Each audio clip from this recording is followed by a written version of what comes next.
வணக்கம். நீங்கள் கேட்டுக்கொண்டிருப்பது தமிழ் வானொலி. நான் உங்கள் தோழி. இன்னைக்கு நாம பார்க்க போற கதை பாட்டியும் பேத்தியும். வாங்க கதைய ஆரம்பிக்கலாம். மாங்கல்யம் தந்துனா நேனா மம ஜீவன ஹேதுனா என்று ஐயர் கல்யாண மந்திரத்தை சொல்லிக் கொண்டிருக்க, கல்யாண பந்தலில் கெட்டி மேளம் முழங்க, சொந்தக்காரர்கள் புடைசூழ்ந்து அர்ச்சதை தூவி ஆசிர்வாதம் செய்ய, மணமகன் ஜெகநாதன் மணமகள் சரோஜாவின் கழுத்தில் திருமாங்கல்யத்தை கட்டினான். மணமேடையில் மணமக்களுக்கு பின்னால் ஜெகநாதனின் அம்மா இந்திராதேவி நின்று கொண்டிருந்தாள். அவளின் விழித்திரையை ஆனந்த கண்ணீர் மறைத்து கொண்டிருந்தது.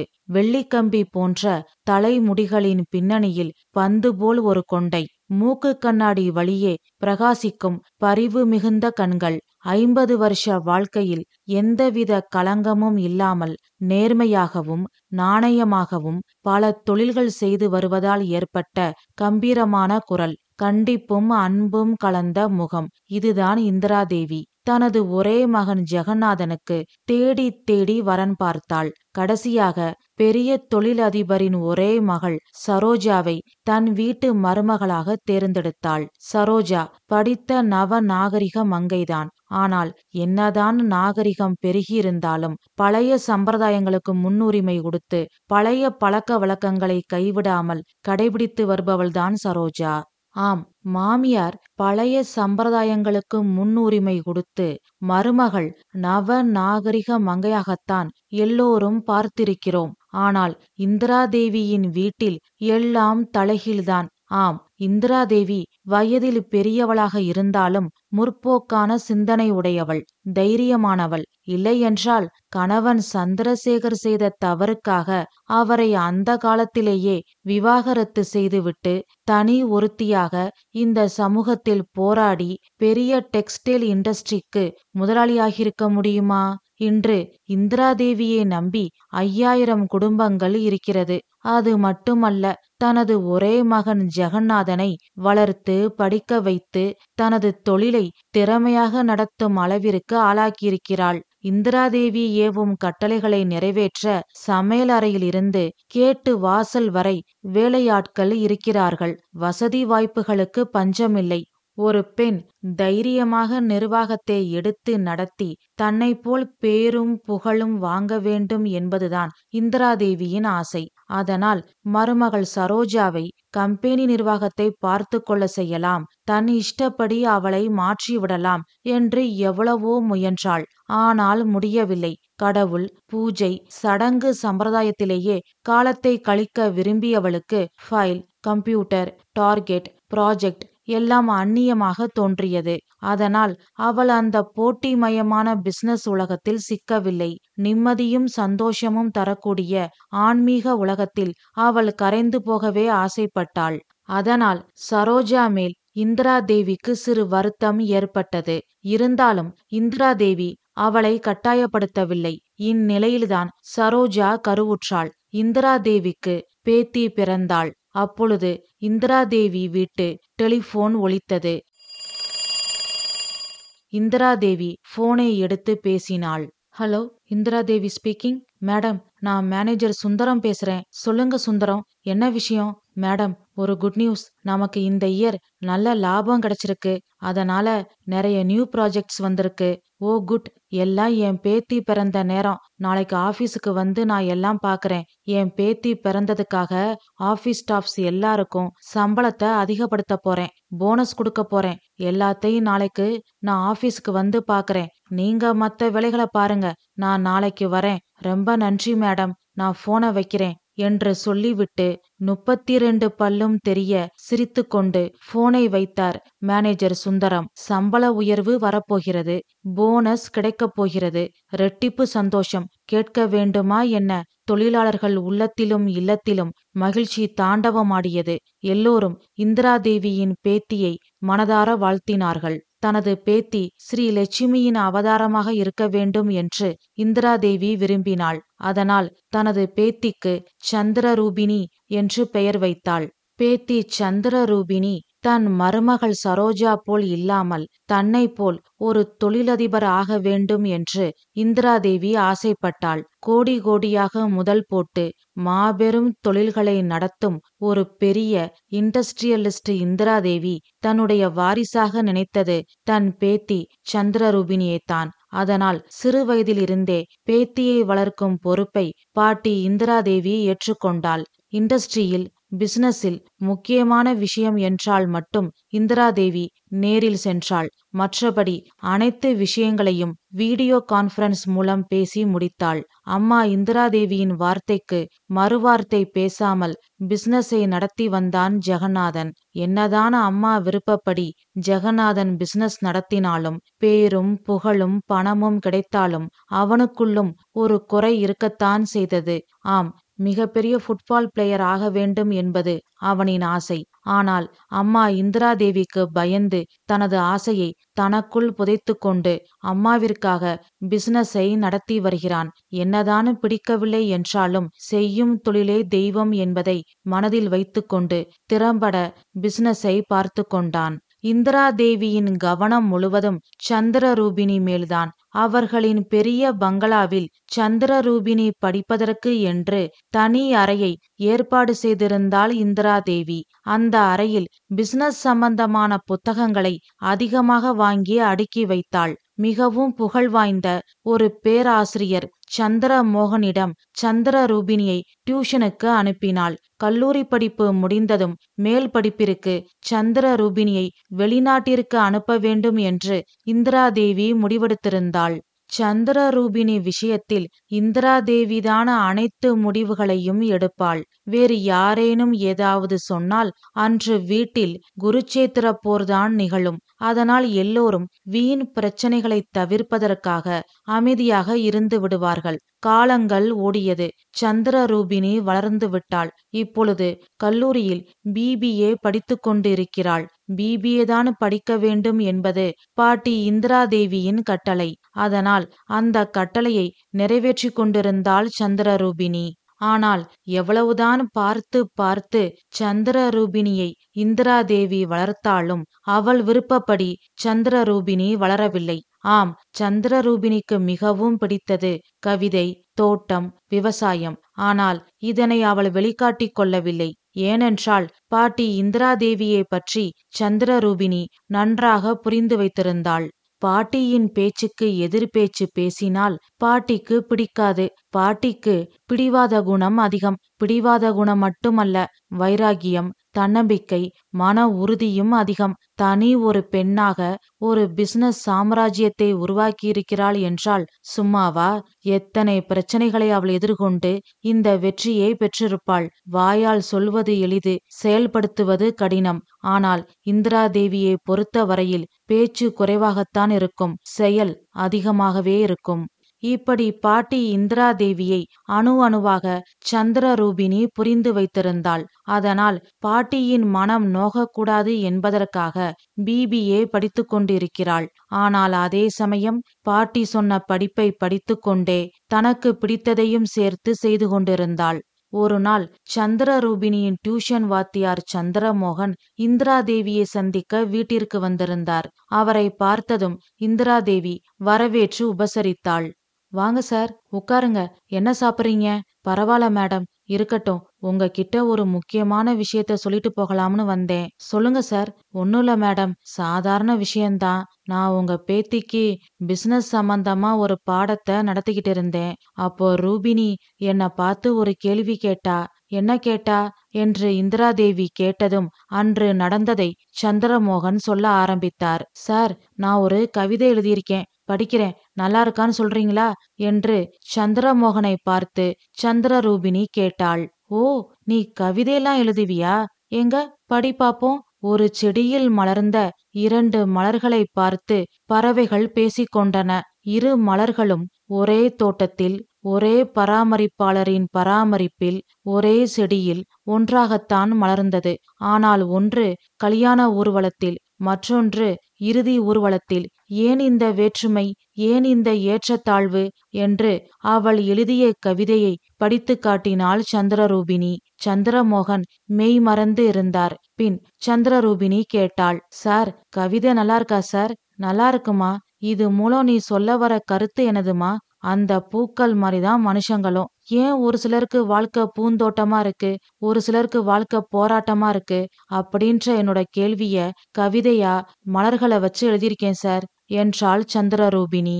அவளின் கவிதை அறிவு, தமிழ் மொழி மேல அவளுக்கு இருக்கும் பற்று, உலகத்தை அவள் பார்க்கும் பார்வை, எல்லோருக்கும் சமமான நல்வாழ்க்கை கிடைக்க வேண்டும் என்ற அவளின் ஏக்கம் என்ற அனைத்தையும் சந்திரமோகன் புரிந்து கொண்டார்.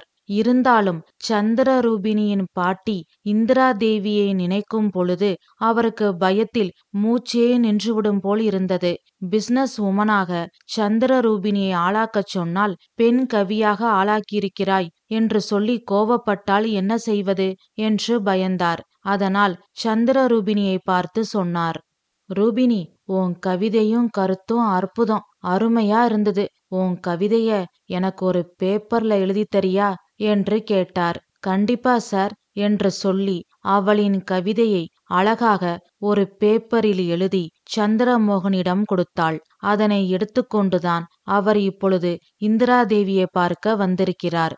நடந்த அனைத்தையும் சொல்லி சந்திரரூபிணி எழுதி கொடுத்த கவிதையை இந்திராதேவியிடம் கொடுத்துவிட்டு சந்திரமோகன் சொன்னார், மேடம், உங்ககிட்ட காட்டணும்னு தான் நான் இதை அவகிட்ட கேட்டு எழுதி வாங்கிட்டு வந்திருக்கேன். நீங்க இத பத்தி ரூபினி கிட்ட எதுவும் கேட்க வேண்டாம். அப்புறம் என்ன தப்பா நினைப்பா. தயவு செஞ்சு இத பெருசா எடுத்துக்காதீங்க. உங்ககிட்ட சொல்ல வேண்டியது என் கடமை. அதான் சொல்ல வந்தேன். நீங்க கவலைப்படாதீங்க. சின்ன பொண்ணுதானே, போக போக சரியாயிடும் என்று சொல்லிவிட்டு சந்திரமோகன் அங்கிருந்து சென்றார். அவர் சொன்னதை கேட்டதிலிருந்து இந்திராதேவியின் நம்பிக்கையில் சிறு விரிசல் விழுக ஆரம்பித்து விட்டது. பின் கோபத்தோடு அந்த கவிதையை படித்தாள். படித்து முடித்த அடுத்த நொடி கோபமாக அதை கிழித்து கசக்கி தூக்கி எறிந்தாள் இந்திராதேவி. ச்சே, இதெல்லாம் ஒரு கவிதையா? பிசினஸ் உமன் மாதிரியா நடந்துக்கிறா என்று மனதிற்குள் குமுறினாள். பின் சந்திரரூபினின் அறைக்கு சென்றாள்.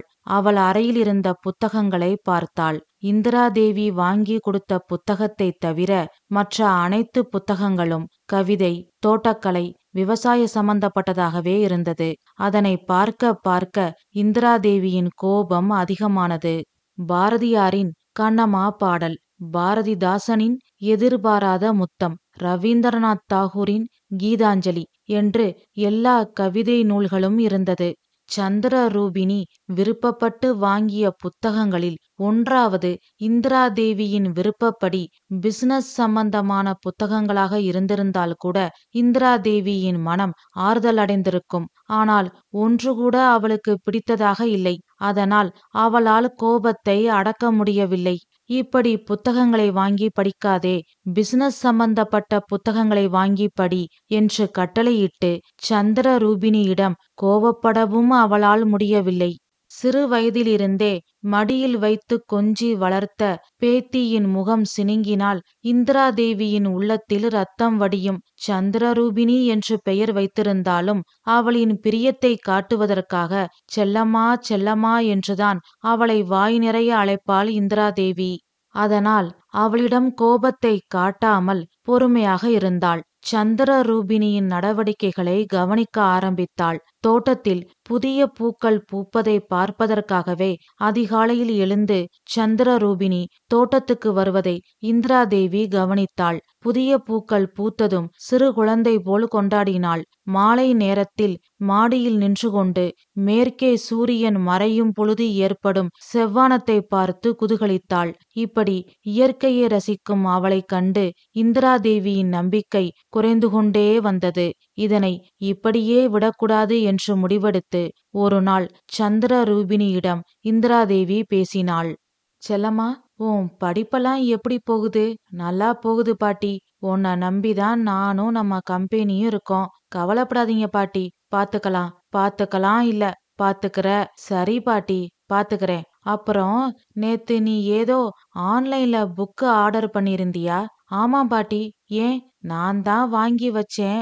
எல்லாம் கவிதைகள் புக்கா இருக்கு. ஆமாம் பாட்டி, எனக்கு கவிதைனா ரொம்ப பிடிக்கும். பிடிக்கிறது இருக்கட்டும், கொஞ்சம் பிசினஸ் சம்பந்தமா படிக்கலாம் இல்லையா? இந்த கவிதையில அப்படி என்ன இருக்கு என்று இந்திராதேவி கேட்டதுதான் தாமதம். என்ன பாட்டி இப்படி கேட்டுட்டீங்க என்று ஆரம்பித்து கவிதையின் அருமை பெருமைகளை சொல்லி பாட்டியோடு விவாதம் பண்ண தயாராகிவிட்டாள் சந்திரரூபிணி. இதனை பார்த்ததும் இந்திராதேவிக்கு அதிர்ச்சியாகத்தான் இருந்தது. இருந்தாலும் அதனை வெளிக்காட்டிக் கொள்ளாமல் அமைதியாக இருந்து விட்டாள்.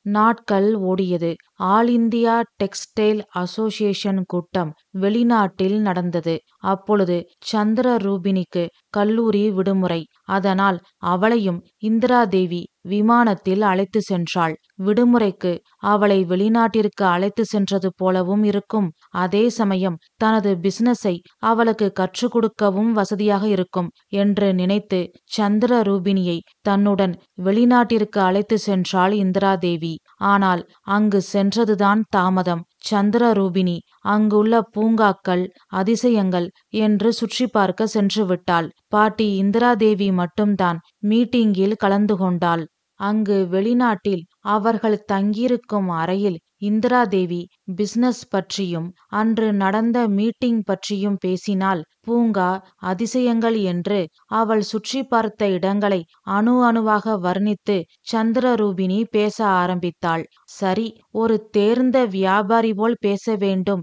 என்று முடிவெடுத்து சந்திரரூபிணியிடம் இந்திராதேவி ஆங்கிலத்தில் பேச ஆரம்பித்தாள். "This is the city of business. You must learn things from others" என்று இந்திராதேவி ஆங்கிலத்தில் பேச ஆரம்பித்தாள். "என்ன பாட்டி நீங்க" என்று சந்திரரூபிணி தமிழில் பேச ஆரம்பிப்பாள். தமிழைத் தவிர சந்திரரூபிணியால் பிற மொழிகளில் கவனம் செலுத்த முடியவில்லை என்பதை இந்திராதேவி புரிந்து கொண்டாள். பின் வெளிநாட்டில் மீட்டிங் முடித்து இருவரும் தாயகம் திரும்பினார்கள். டியூஷன் வாத்தியார் சந்திரமோகனை சந்தித்து இந்திராதேவி பேசினாள். "வாங்க மேடம், சொல்லி அனுப்பியிருந்தா நானே வந்திருப்பனே." "பரவாயில்ல சார், உங்ககிட்ட தனியா சில விஷயங்கள் பேசணும்." "சொல்லுங்க மேடம்." "நான் ரூபினிய வெளிநாட்டுக்கு கூட்டிட்டு போனேன்." "ஆமா மேடம், என்கிட்ட சொன்னா. அங்க பிசினஸ் மீட்டிங் நடந்தது. ரூபினிய என் கூட கூட்டிட்டு போய் பிசினஸ் மீட்டிங்க பார்க்க வச்சு அவளுக்கு கொஞ்சமாவது பிசினஸ் பத்தி கத்து கொடுக்கலாம்னு நினைச்சேன்." "ஓ சூப்பர் மேடம், பிசினஸ் பத்தி ரூபினி கத்துக்கிட்டாளா?" "உங்க பேத்தியாச்சே, புலிக்கு பிறந்தது பூனை ஆகுமா? உங்க வம்சம் தப்பி போகுமா?" "ஆட போங்க சார், நீங்க வேற வயித்தெரிச்சல கிளப்பாதீங்க." "ஏன் மேடம், என்னாச்சு?" "அங்க போனதுதான் தாமதம். வெளிநாட்டுல இருக்கிற பூங்கா, அதிசயங்கள் ஒண்ணு விடாம பாத்துட்டா. நான் மட்டும்தான் மீட்டிங் அட்டன் பண்ணேன்." "என்ன மேடம் சொல்றீங்க?" "ஆமா சார்." "சரி, இங்கிலீஷ்ல பேசலாம்னு அவ கூட இங்கிலீஷ்ல பேசுனா, அவ தமிழ்ல பேசுறா. விட்டா தூய தமிழ்ல செய்யுள் வடிவுல பேச ஆரம்பிச்சிருவா போல." "அப்படியா?" "ஆமா சார். அதான் உங்களை பார்த்து ஒரு சந்தேகம் கேட்டுட்டு போகலாம்னு வந்தேன்." "கேளுங்க மேடம்." "அவளுக்கு ஏன் தமிழ் மொழியை தவிர பிற மொழிகள்ல ஆர்வமே இல்லாம இருக்கு?" "அவளோட கவிதை எழுதுற திறமை தான் இதுக்கு காரணம். அவ அதிகமா தமிழ் படிக்கிறா, தமிழ்ல கவிதை எழுதுறா. அவ நாடி நரம்பு எல்லாம் தமிழ்தான்." "ஓ, இப்படி இருந்தா அவ எப்படி என் பிசினஸ பாத்துப்பா?" "மேடம், நான் ஒரு விஷயம் சொன்னா நீங்க தப்பா நினைக்க கூடாது. தமிழ் மொழி மட்டும் தெரிஞ்சு பிசினஸ் பண்ணி சாதிச்சவங்க நிறைய பேர் இருக்காங்க. இவ்வளவு ஏன் படிக்காதவங்க பிசினஸ்ல சாதிக்கலையா? அப்படி இருக்கும்போது நம்ம ரூபினி கண்டிப்பா பிசினஸ்ல சாதிப்பா மேடம். தமிழ் மொழி ஒருத்தரை உயர்த்துமே தவிர என்னைக்குமே தாழ்த்தாது மேடம்" என்று தமிழ் மொழியின் பெருமையை சொன்னார் சந்திரமோகன். இந்திராதேவியின் மனதிலிருந்த சந்தேகம் நீங்கியது என்றாலும் கவலை நீங்கவில்லை. அமைதியாக இருந்தாள். அப்பொழுது பக்கத்தில் இருந்த பத்திரிகையை எடுத்து இந்திராதேவியிடம் கொடுத்துவிட்டு சந்திரமோகன் சொன்னார். "மேடம், இந்த பத்திரிகைய பாருங்க. நம்ம ரூபினியோட கவிதை வந்திருக்கு" என்று சந்திரமோகன் சொன்னதும் இந்திராதேவிக்கு பேரதிர்ச்சியாக இருந்தது. பத்திரிகையை வாங்கி பார்த்தாள். சந்திரரூபினியின் கவிதையை படித்தாள். இந்திராதேவியின் கோபம் அதிகமானது. சந்திரரூபினியை எப்படி கடுமையாக கண்டிப்பது என்று அவளுக்கு ஒரு வழியும் தோன்றவில்லை. கோப அலையின் கொந்தளிப்பை பாசத்தின் அணை கட்டுப்படுத்தியது. சரி, ரூபினி சிறு பெண், விட்டுத்தான் பிடிக்க வேண்டும் என்று முடிவெடுத்து அங்கிருந்து கிளம்பினாள் இந்திராதேவி. காலங்கள் ஓடியது. ஒரு நாள் காரில் சந்திரரூபினியை அழைத்து கொண்டு இந்திராதேவி இண்டஸ்ட்ரிக்கு போனாள். அப்பொழுது சந்திரரூபிணியை பார்த்து இந்திராதேவி சொன்னாள், சீரியஸ்லி ஐ ஆம் telling this, you must become a business magnet, don't waste your time என்று கொஞ்சம் கோபமாக சொன்னாள். ஆனால் சந்திரரூபிணி அதனை கேட்டு பதில் சொல்லாமல் சிரித்து மழுப்பிவிட்டாள். பாட்டி சொன்னதை அவள் சீரியஸாக எடுத்துக்கொள்ளவே இல்லை. இண்டஸ்ட்ரியின் முன் கார் நின்றது.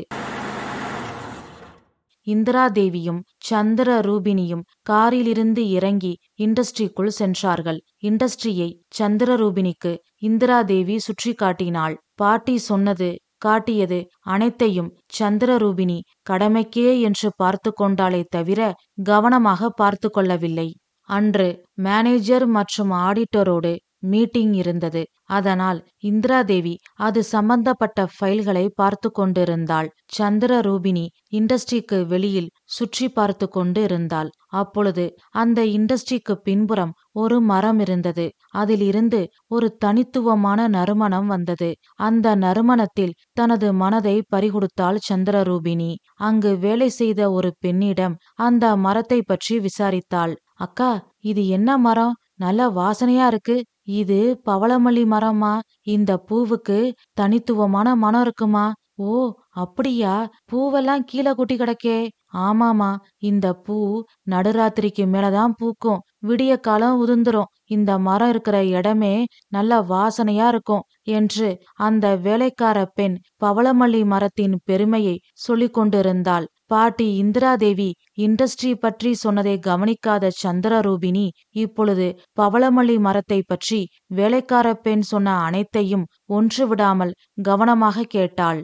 பின் சிறிது நேரத்தில் பாட்டி இந்திராதேவி மீட்டிங்கிலிருந்து வந்தாள். சந்திரரூபிணியை பார்த்து கேட்டாள், ரூபிணி, ஏன் மீட்டிங்க்கு வரல? வந்திருந்தா நம்ம பிசினஸ் பத்தி நல்லா தெரிஞ்சுக்கலாம்ல என்று இந்திராதேவி கேட்டதும் சந்திரரூபிணி சிரித்துக்கொண்டே கேட்டாள், அது இருக்கட்டும் பாட்டி, இந்த பவளமல்லி மரம் ரொம்ப நல்லா இருக்கு. இந்த இடத்துக்கு வந்ததுமே என்ன ஒரு வாசனை பாத்தீங்களா? இது மாதிரி ஒரு பவளமல்லி செடிய கொண்டு வந்து என் அறைக்கு பக்கத்துல வெளியில ஜன்னல் ஓரமா வைக்கணும். ஜன்னல் வழியா இந்த பூவோட நறுமணம் என் ரூம் முழுக்க நிரம்பி இருக்கணும். என்ன சொல்றீங்க என்று இந்திராதேவி கேட்ட கேள்விக்கு கொஞ்சம் கூட சம்பந்தமில்லாமல் சந்திரரூபிணி பேசினாள். இந்திராதேவிக்கு அழுவதா சிரிப்பதா என்றே தெரியவில்லை. பின் அங்கிருந்து சந்திரரூபிணியை அழைத்து கொண்டு வீட்டிற்கு வந்தாள். மறுநாளே உயர்ந்த பவளமல்லி மரச்செடியை கொண்டு வந்து சந்திரரூபிணியின் அறைக்கு வெளியில் ஜன்னல் ஓரமாக நட ஏற்பாடு செய்தாள். பேத்தி ஆசைப்பட்டு கேட்டதை மறுக்க அவளால் முடியுமா என்ன? பிறகென்ன, அந்த பவளமல்லி செடியை கண்ணும் கருத்துமாக பார்த்து கொண்டாள் சந்திரரூபிணி. டியூஷன் வாத்தியார் சந்திரமோகனிடமும் தன் தோழிகளிடமும் பவளமல்லி மரத்தை பற்றி சந்திரரூபிணி பேசிக்கொண்டே இருந்தாள். காலங்கள் ஓடியது. கல்லூரி இறுதி ஆண்டு. சும்மா சொல்லக்கூடாது, வாங்கிய காசிற்கு சந்திரரூபிணியை பாஸ் பண்ண வைத்து விட்டார் சந்திரமோகன். ஆனால் முதல் வகுப்பில் தேர்ச்சி பெறவில்லை. அதனால் வெளிநாட்டிற்கு சென்று மேற்படிப்பு படிப்பதில் கொஞ்சம் சிரமம் இருந்தது. இந்த விஷயம் தெரிந்ததும் இந்திராதேவியின் உள்ளம் கொதித்தது. மகன் ஜெகநாதனை அழைத்து கேட்டாள். எதிர்த்து பேசினால் அம்மா இந்திராதேவிக்கு பிடிக்காது, கோபம் வரும் என்று ஜெகநாதனுக்கு நன்றாக தெரியும். அதனால் அடக்க ஒடுக்கமாக அம்மாவுக்கு முன் வந்து நின்றான். இந்திராதேவி கோபமாக கேட்டாள், பாத்தியா, ஓ மக பாஸ் பண்ணிருக்கிற லட்சணத்தை? இவளை நம்பி நான் என்னென்னவோ கனவு கண்டுகிட்டு இருக்கேன். நல்ல மார்க் எடுத்து பாஸ் ஆக துப்புல்ல. இப்போ எப்படி இவளை லண்டனுக்கு அனுப்பி மேற்படிப்பு படிக்க வைக்கிறது? அவ தலையில எழுதியிருக்கிறது அவ்வளோதாம்மா, அதுக்கு நீங்க என்ன செய்ய முடியும்? ஓஹோ, அப்போ நம்ம வீட்டுக்கு வெளியில வரிசையா போர்டு மாட்டியிருக்கே, இதெல்லாம் நாளைக்கு யார நம்பி விடுறது என்று இந்திராதேவி கேட்டதும் ஜெகநாதன் அமைதியானான். Indiradevi textiles, Indiradevi imports and exports, Indiradevi industries என்று வீட்டு வாசலில் தேக்கு மரத்தில் எழுத்துக்களை செதுக்கி இந்திராதேவி மாட்டியிருந்தாள். இத்தனை கம்பெனிகளையும் யாரை நம்பி விடுவது என்ற பயத்தில் இந்திராதேவி கத்தினாள். ஆனால் ஒன்றும் பேசாமல் ஜெகநாதன் அமைதியாக இருந்தான். அவனின் அமைதியை பார்த்து இந்திராதேவி சொன்னாள், என்னமோ போப்பா, ஒண்ணுமே எனக்கு பிடிக்கல. எவ்வளவு கஷ்டப்பட்டு எல்லா பிரச்சனைகளையும் சமாளிச்சு லண்டன்ல இருக்கிற என்னோட பழைய சிநேகிதி மேரிக்கு ஃபோன் மேல ஃபோன் பண்ணி நச்சரிச்சு இவளோட படிப்புக்கு சீட்டு வாங்கினேன் தெரியுமா? உலகத்துல உள்ள அத்தனை பணக்கார வீட்டு பசங்களும் படிக்கிற காலேஜ் அது. அவளுக்கு எது பண்ணாலும் நான் பெஸ்டா செய்ய ஆசைப்பட்டேன். அது மாதிரிதான் செஞ்சேன். ஆனா அவ எடுத்திருக்கிற மார்க்க பாரு. இனி எப்படி நான் அவள அந்த காலேஜ்ல சேர்ப்பேன்? எனக்கு ஒண்ணுமே புரியலப்பா. கவலைப்படாதீங்கம்மா. ரூபினிய அங்க அனுப்புங்க. அங்க போனா 4 பேரை பார்த்தா அவ கண்டிப்பா மாறிடுவா என்று சொல்லிவிட்டு அங்கிருந்து மெதுவாக வெளியில் வந்து விட்டான் ஜெகநாதன். ஜெகநாதன் சொன்னதைக் கேட்டு இந்திரா தேவியின் மனம் சமாதானம் அடையவில்லை. இருந்தாலும் மனதில் உள்ள ஆதங்கத்தை அவனிடம் பகிர்ந்து கொண்ட அமைதி கிடைத்தது. நாம் நினைத்தது போல் இந்த குடும்பத்தில் ஒரு பெண் பெரிய தொழிலதிபராக முடியாதோ என்ற கேள்வியும் வருத்தமும் இந்திரா தேவிக்கு ஏமாற்றத்தையும் பயத்தையும் கொடுத்தது. இருந்தாலும் தனது செல்வாக்கை பயன்படுத்தி சந்திர ரூபினியை லண்டனுக்கு மேற்படிப்பிற்கு அனுப்ப ஏற்பாடு செய்தாள். திரும்பி வரும்பொழுது தான் ஆசைப்பட்டபடி ஒரு பிசினஸ் உமனாக சந்திர ரூபினி வருவாள் என்று இந்திரா தேவி எதிர்பார்த்தாள்.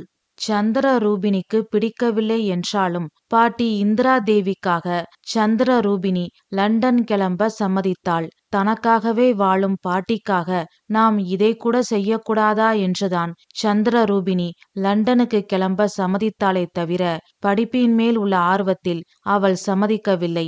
அன்று சந்திர ரூபினி லண்டன் கிளம்புகிறாள். விமான நிலையத்தில் அப்பா ஜெகநாதனிடம் ரகசியமாக சந்திர ரூபினி ஒன்று சொன்னாள். அப்பா, உங்ககிட்ட ஒன்னு சொல்லணும். சொல்லுமா. நான் சொல்ல போற விஷயத்த பாட்டிக்கு தெரியாம பாத்துக்கணும். கண்டிப்பாமா. அம்மா கிட்ட சொல்லியிருப்பேன். ஆனா பூஜை சடங்குன்னு மறந்துருவாங்க. அதான் உங்ககிட்ட சொல்றேன். சொல்லுமா. பீடிகை எல்லாம் பலமா இருக்கு. அப்படி என்ன விஷயம்? ஒன்னும் இல்லப்பா. என் ரூமுக்கு வெளியில இருக்கிற பவளமல்லி மரத்துக்கு மறக்காம தோட்டக்காரனை தண்ணி ஊத்த சொல்லுங்க. பாட்டிக்கிட்ட சொன்னா கோவப்படுவாங்க என்று சந்திர ரூபினி சொன்னதும் ஜெகநாதன் சிரித்து விட்டான். நல்ல பொண்ணுமா நீ. கடல் தாண்டி போற. ஆனா ரொம்ப முக்கியமான விஷயத்த சொல்லிட்டு போற. நல்ல வேலை பக்கத்துல யாரும் இல்ல. யாராவது கேட்டா சிரிச்சிருப்பாங்க. போமா போ. உன்னோட பவளமல்லி மரத்தை நான் பாத்துக்கிறேன் என்று சிரித்து கொண்டே சொன்னான் ஜெகநாதன். ஐயோ அப்பா, சத்தமா பேசாதீங்க. பாட்டி காதுல விழுந்துற போகுது.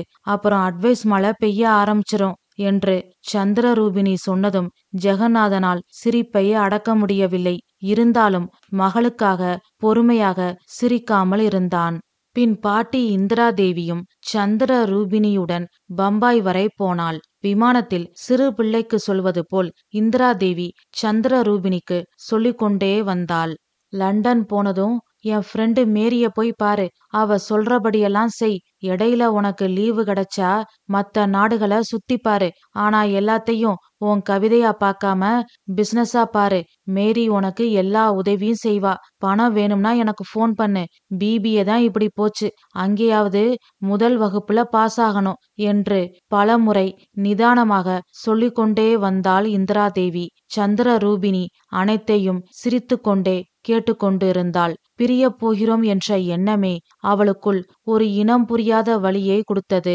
பிரியும் நேரத்தில் வரும் அளவுக்கு அதிகமான பாசத்தாலும் பிரியத்தாலும் அவள் பேச முடியாமல் தவித்தாள். பின் லண்டனில் அவளுக்கு தெரிந்த மற்ற நண்பர்களின் முகவரியையும் இந்திரா தேவி சந்திர ரூபினியிடம் கொடுத்தாள். பின் பம்பாயில் சந்திர ரூபினியை வழியனுப்பி வைத்தாள் இந்திரா தேவி. விமானம் புறப்பட்டதும் பாட்டியை பிரிவதை நினைத்து சந்திர ரூபினி கண் கலங்கினாள். பாட்டியின் பாசத்தை அதிகமாக உணர்ந்தாள். சொந்த மண், சொந்த மனிதர்கள், பாசம் எல்லாவற்றையும் விட்டுவிட்டு போவதை அவளால் எளிதாக எடுத்துக்கொள்ள முடியவில்லை. அனைத்து உணர்வுகளும் இரத்தத்தோடு கலந்தவை என்பதை சந்திர ரூபினி உணர்ந்தாள். பிரிவு வந்தால்தான் பாசம் அதிகமாகும் என்று அவள் படித்த கவிதை வரிகளுக்கான அர்த்தத்தை அவள் முதல் முறையாக உணர்ந்தாள். சந்திர ரூபினி லண்டன் வந்து சேர்ந்தாள். மேரியை சந்தித்தாள். கல்லூரியில் சேர்ந்து பாட்டிக்காக படிக்க ஆரம்பித்தாள். அதே சமயம் லண்டனில் உள்ள அதிசயங்கள், இயற்கைகளை பார்க்க அவள் தவறவில்லை. ஒரு நாள் அவள் எடுத்துக்கொண்ட புகைப்படங்களை ஃபேஸ்புக்கில் பகிர்ந்திருந்தாள். செயின்ட் ஜேம்ஸ் பார்க் லேக்கிலிருந்து அவள் எடுத்துக்கொண்ட புகைப்படங்களை பகிர்ந்திருந்தாள். அதனை பார்த்ததும் இந்திரா தேவிக்கு மீண்டும் கவலை அதிகமானது. மகன் ஜெகநாதனிடம் சொல்லி வருத்தப்பட்டாள். படிக்க போன இடத்துலயும் உன் மகன் மாறல. என்ன ஆக போகுதோ? கவலைப்படாதீங்கம்மா. அவளுக்கு பிடிச்சத செஞ்சாலும் படிப்ப கோட்டை விடலைல. படிச்சுக்கிட்டே அவளுக்கு பிடிச்சதையும் செய்றா. அப்பதான் மனசு ரிலாக்ஸா இருக்கும். நல்லா படிக்க முடியும் என்று சொல்லிவிட்டு ஜெகநாதன் இந்திரா தேவியின் மறுமொழிக்கு காத்திராமல் வேகமாக சென்று விட்டான். பின் இந்திரா தேவி சந்திரரூபிணியை பார்த்து கொள்ளும்படியும் கம்பெனி நிர்வாகத்தை அவள்தான் ஏற்று நடத்த வேண்டும் என்றும் அதற்கு ஏற்றாற்போல் அவளை மாற்ற வேண்டும் என்றும் மேரிக்கு தெளிவாக எழுதி ஒரு மெயில் அனுப்பினாள். அதற்கு மேரியிடம் இருந்து பதில் வந்தது. Hi Indra, your granddaughter Rubini has got a rare poetic talent. Please don't divert and suspect her என்று பதில் அனுப்பியிருந்தாள். அவ்வளவுதான். மேரி மேல் இந்திரா தேவிக்கு எல்லையற்ற கோபம் உண்டானது. உலகமே தமக்கு எதிராக செயல்படுவது போல் அவளுக்கு தோன்றியது. எல்லோரும் சேர்ந்து தனது பேத்தியை தனக்கு எதிராக திசை திருப்புவது போல் அவளுக்கு தோன்றியது. இப்படியே காலங்கள் ஓடியது. ஒரு நாள் சந்திரரூபிணியின் ஃபேஸ்புக்கை பார்த்தாள் இந்திரா தேவி. அதில் ஒரு நீர்வீழ்ச்சிக்கு பக்கத்தில் நின்று புகைப்படம் எடுத்து பதிவிட்டிருந்தாள். கூடவே ஒரு கவிதையும் சேர்த்து பதிவிட்டிருந்தாள். மரணத்தை பார்த்து எனக்கு பயமில்லை. ஆம், எவ்வளவு உயரத்திலிருந்து கீழே விழுந்தாலும் எனக்கு மரணத்தை பற்றி கவலை இல்லை. இப்படிக்கு நீர்வீழ்ச்சி என்று கவிதை எழுதி அந்த புகைப்படத்தை பதிவிட்டிருந்தாள் சந்திரரூபிணி. ஆனால் முன்பு போல் இம்முறை என்ன காரணத்தினாலோ இந்திரா தேவிக்கு அதனை பார்த்து கோபம் வரவில்லை. அந்த புகைப்படத்தையும் கவிதையும் சேவ் போஸ்ட் கொடுத்து பத்திரப்படுத்தி கொண்டாள். ஏனென்றால் அவளால் அந்த புகைப்படத்தையும் அந்த கவிதையையும் வெறுக்க முடியவில்லை. அதே சமயம் பேத்தியின் இந்த போக்கையும் அவளால் விரும்ப முடியவில்லை. அதனால் சந்திரரூபிணிக்கு போன் செய்து படிப்பில் கவனம் செலுத்துமாறு சொன்னாள். அவள் படிக்கவில்லை. கண்ட இடங்களுக்கு கண்ட நேரத்தில் போகிறாள். அவள் நடத்தையில் தவறு என்றால் அவள் மேல் கோபப்படுவதில் நியாயம் இருக்கிறது. ஆனால் இப்படி இயற்கையை ரசிப்பதும் கவிதை எழுதுவதும் ஒரு மாபெரும் குற்றம் போல் பாவித்து அவளை கண்டிப்பதை நினைத்து தன்னைத்தானே நொந்து கொண்டாள் இந்திரா தேவி. ஆனால் என்ன செய்வது? சந்திரரூபிணியை பிசினஸ் உமனாக மாற்ற வேண்டும் என்பது அவளின் பல வருட கனவு. அந்த கனவு நனவாகாமல் சிதைந்து போவதை அவளால் ஏற்றுக்கொள்ள முடியவில்லை. அதனாலே இந்த கோபம். இப்படி அதிகமாக கவலைப்படும் போதெல்லாம் ஒரு நீண்ட மெயிலை டைப் செய்து மேரிக்கு அனுப்புவாள். மேரியும் சமாதானப்படுத்தி மெயில் அனுப்புவாள். ஆனால் அன்று வழக்கத்திற்கு மாறாக மிக பெரிய நீண்ட மெயில் ஒன்றை மேரி இந்திரா தேவிக்கு அனுப்பியிருந்தாள்.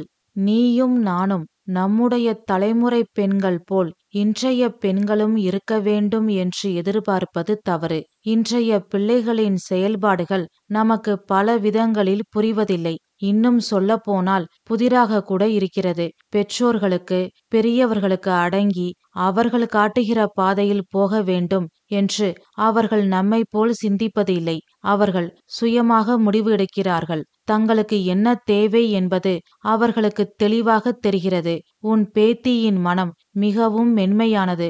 ரசிகத்தன்மை அதிகம் வாய்ந்தது. அப்படிப்பட்ட மனதை வியாபாரம், போட்டி, பொறாமை, கபடு, சூது, துரோகம், வஞ்சகம் என்று உன்னால் என்றைக்கும் மாற்ற முடியாது. உன்னுடைய அறியாத்தனத்தை நினைத்து எனக்கு கோபமும் பரிதாபமும் வருகிறது.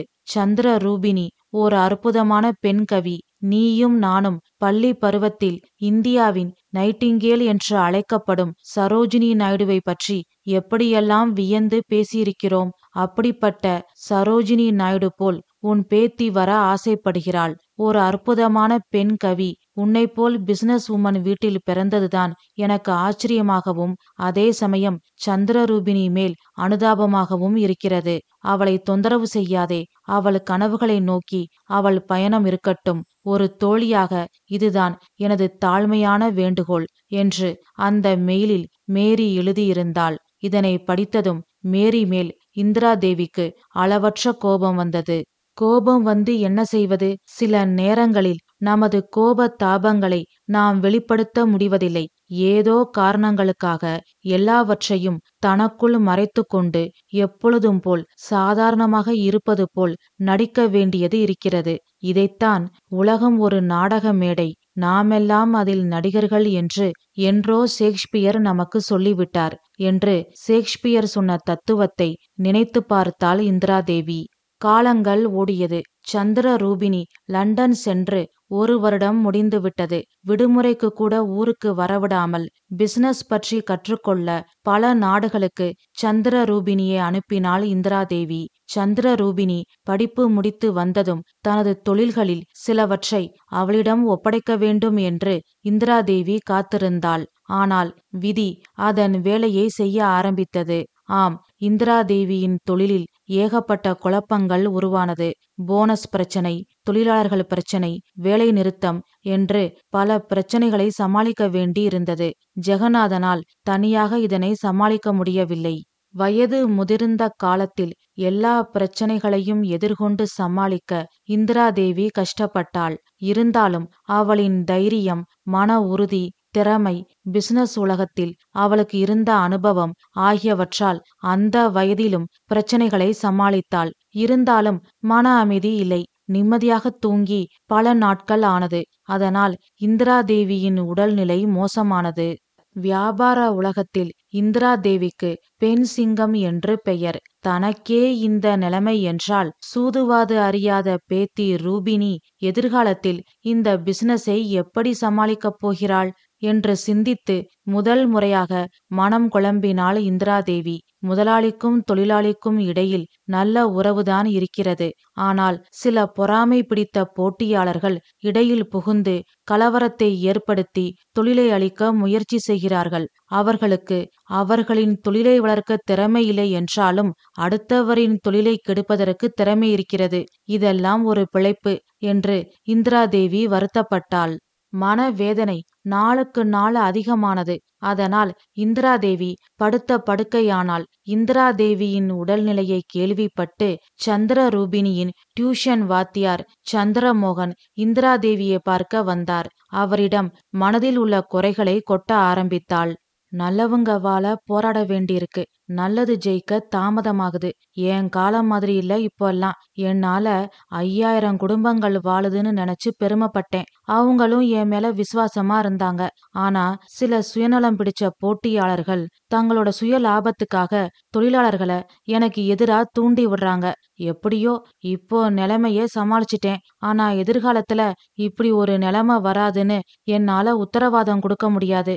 எனக்கு ஒரே கவலையா இருக்கு என்று மிகவும் மன வருத்தத்துடன் இந்திராதேவி சொன்னாள். அப்பொழுது சந்திரமோகன் சிரித்துக்கொண்டே இந்திராதேவியை பார்த்து கேட்டார். லண்டன்ல இருந்து வந்ததும் உங்க பேத்திக்கு இவ்வளவு பெரிய கவலைய போராட்டத்தை கொடுத்து அவளை கஷ்டப்படுத்த போறீங்க, அப்படித்தானே என்று சந்திரமோகன் கேட்டதும் இந்திராதேவியால் பதில் சொல்ல முடியவில்லை. பல வருஷங்களா பிசினஸ்ல இருந்த என்னாலேயே சமாளிக்க முடியலையே, கள்ளங்கபடம் இல்லாத ரூபினியால இதை எப்படி சமாளிக்க முடியும்னு நான் பயந்தத அப்படியே வாத்தியாரும் கேக்குறாரே என்று இந்திராதேவி திடுக்கிட்டாள். பின் சமாளித்து கொண்டு சந்திரமோகனை பார்த்து சொன்னாள். சார், ரூபினி போன வாரம் ஃபேஸ்புக்ல ஒரு கவிதை எழுதி போஸ்ட் பண்ணியிருந்தா. அது நல்லா இருந்தது. நானே அதை ரசிச்சேன். உங்களுக்கு டைம் இருக்கும்போது பாருங்க என்று இந்திராதேவி சொன்னதை கேட்டு சந்திரமோகன் இன்ப அதிர்ச்சியில் சிலை போல ஆனார். அவர் காதுகளை அவராலேயே நம்ப முடியவில்லை. பின் மேரி மெயிலில் சொன்ன விஷயங்களையும் சந்திரமோகனிடம் இந்திராதேவி சொன்னாள். மேரியின் கருத்தை ஆமோதித்து சந்திரமோகனும் பேசினார். பின் சிறிது நேரம் உலக விஷயங்களை பற்றி பேசிக்கொண்டு இருந்துவிட்டு சந்திரமோகன் அங்கிருந்து கிளம்பினார். இந்திராதேவியின் மனமாற்றத்தை நினைத்து சந்திரமோகன் சந்தோஷப்பட்டார். காலங்கள் ஓடியது. உடல் நலமும் இல்லாமல் மனநலமும் இல்லாமல் இந்திராதேவி படுத்த படுக்கையாகவே இருந்தாள். அவள் மனம் எங்கும் சந்திரரூபினியின் நினைவுதான். சந்திரரூபினியின் நினைவு வரும்பொழுதெல்லாம் அவளின் ஃபேஸ்புக், மெயில் என்று எல்லாவற்றையும் எடுத்து பார்த்து கொண்டே இருப்பாள் இந்திராதேவி. அப்படி பார்ப்பது அவளுக்கு ஒரு வகையில் மன அமைதியை கொடுத்தது. இப்பொழுது எல்லாம் சந்திரரூபினியின் புகைப்படங்கள், கவிதைகள், மேரியின் மெயில் என்று எதுவுமே இந்திராதேவிக்கு வெறுப்பை தரவில்லை. சந்திரமோகன் கேட்ட கேள்வி இன்னும் இந்திராதேவியின் உள்ளத்தை விட்டு அகலாமல் இருந்தது. பூவை விட மென்மையான மனதை கொண்ட பேத்தியை இந்த உலகின் துரோகங்களிலும் வஞ்சகங்களிலும் ஈடுபடுத்தி கஷ்டப்படுத்த நினைப்பது நியாயமா? பூக்கள் மலர்வதை பார்த்து சந்தோஷப்படும் குழந்தை உள்ளம் ரூபினிக்கு. பவளமல்லி நறுமணத்தில் தன்னையே பறிகொடுத்தவள் ரூபினி. அருவியை பார்த்து சிலிர்ப்பவள் ரூபினி. செவ்வானத்தை பார்த்து குதூகலிக்கும் உள்ளம் படைத்தவள் ரூபினி. இப்படிப்பட்ட இயற்கை அன்னையின் வாரிசாக இருக்கும் ரூபினியை investment, balance sheet, bonus, labour என்று எல்லாம் நினைக்க வைத்து அவளை கஷ்டப்படுத்துவது நியாயமா? நாம் இப்படி செய்வது அவளுக்கு நன்மையா தீமையா என்று இந்திராதேவியின் உள்ளம் தீவிரமாக சிந்தித்தது. ஒரு பூவை நெருப்பில் போடலாமா? கூடாது.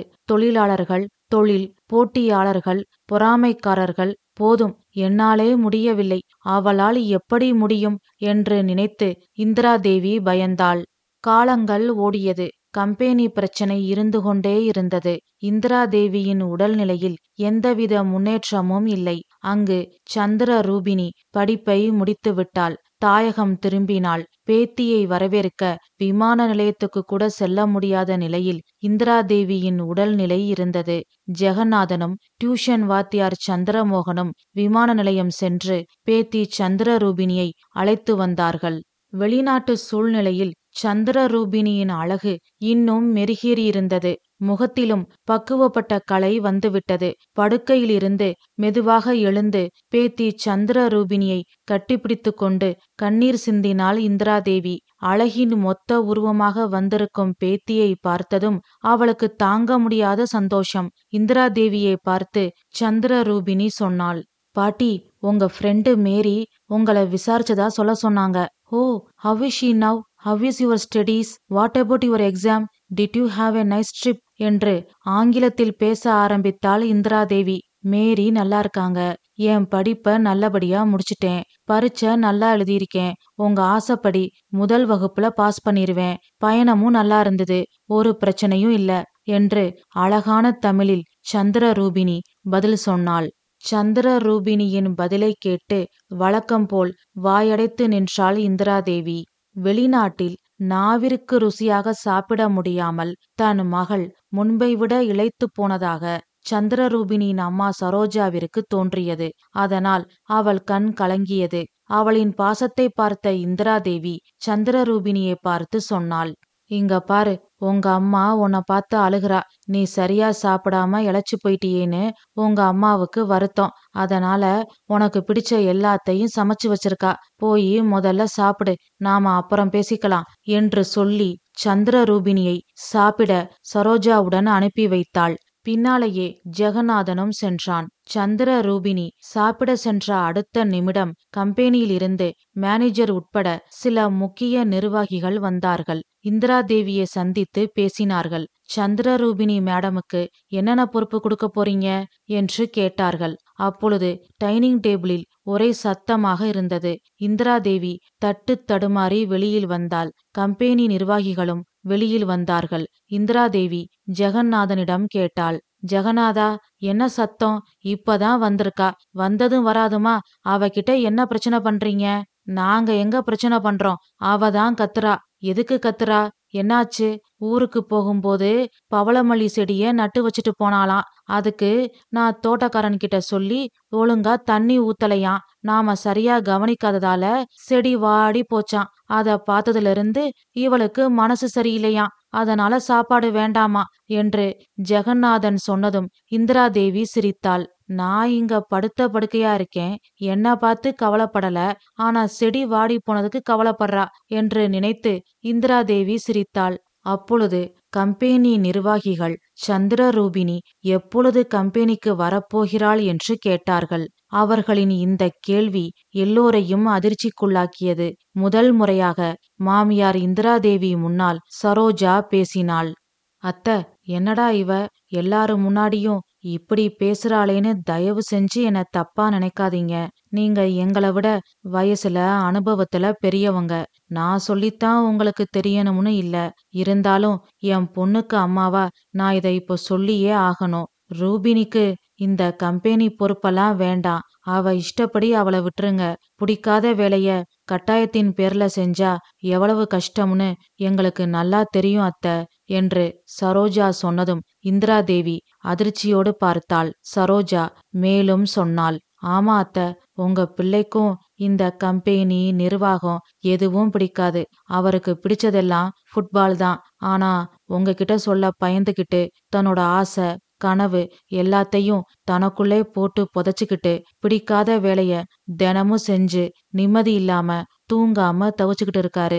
அவரு தவிக்கிறது போதும். இனி என் பொண்ணும் தவிக்க வேண்டாம். தயவு செஞ்சு தப்பா எடுத்துக்காதீங்க.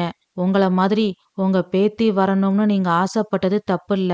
ஆனா அவளோட ஆசை வேறையா இருக்கும்போது நாம கட்டாயப்படுத்தினா அது அவளுக்கு மன அழுத்தத்தை கொடுக்கும். குழந்தைகளுக்கு என்ன பிடிச்சிருக்கு, எதுல ஆர்வம் அதிகமா இருக்குன்னு நாம தெரிஞ்சுக்கணும். அது நல்லதா இருக்கும் பட்சத்துல நாம அவங்கள ஊக்கப்படுத்தணும். தவறா இருக்கும் பட்சத்துல அவங்க கிட்ட எடுத்து சொல்லி புரிய வைக்கணும். அவங்களுக்கு நாம வழிகாட்டியா இருக்கணும். வலியா வேதனையா இருக்கக்கூடாது. நான் பேசுனது தப்புனா என்ன மன்னிச்சிருங்க என்று சொல்லிவிட்டு தோட்டத்தை பராமரிக்கும் கம்பெனிக்கு போன் செய்து வீட்டு தோட்டத்தை செப்பனிடவும் பவளமல்லியை சரிப்படுத்தவும் அவர்களை அழைத்தாள் சரோஜா. ஜெகநாதனும் சந்திர ரூபினியும் சரோஜாவை ஆச்சரியமாகவும் பெருமையாகவும் பார்த்தார்கள். இந்திராதேவி சிரித்துக்கொண்டே கம்பெனி நிர்வாகிகளை பார்த்து சொன்னாள், எக்ஸ்கியூஸ் மீ ஜென்டில்மேன், ரூபினி இயற்கை அன்னையோட பொண்ணு. அவ விருப்பப்படி அவ இருக்கட்டும். ஜெகநாதனும் நாளையிலிருந்து கம்பெனிக்கு வரமாட்டான். கம்பெனியை என்ன பண்ணலாம், நிர்வாகத்தை யாரு பாத்துக்கலாம்னு நான் நாளைக்கு ஆபீஸுக்கு வந்து முடிவெடுக்கிறேன் என்றாள்.